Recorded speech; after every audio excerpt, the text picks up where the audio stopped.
Hi guys, how are you all doing?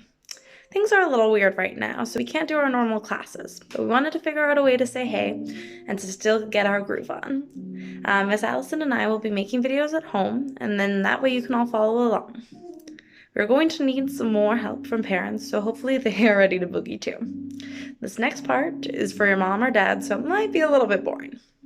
Miss Allison and I decided that we can have the most success if we made the whole experience a bit more flexible like we make our classes.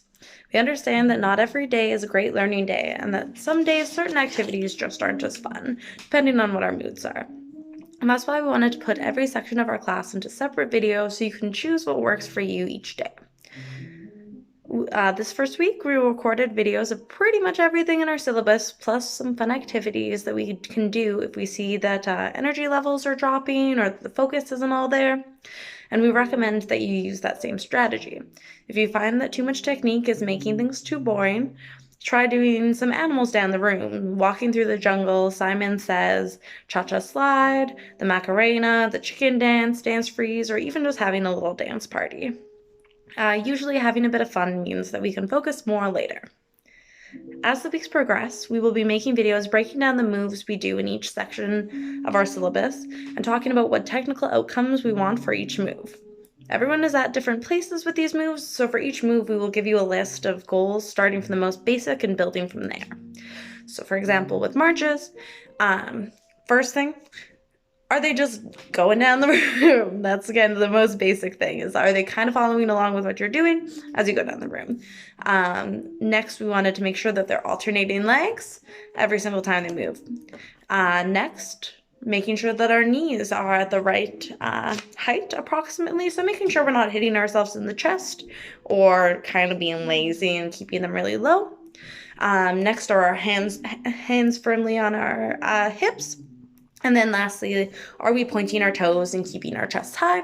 That's just an example, and we'll definitely break all those things down in a video next week. And then each week after the first one, we will also build a short dance routine that you can learn at home.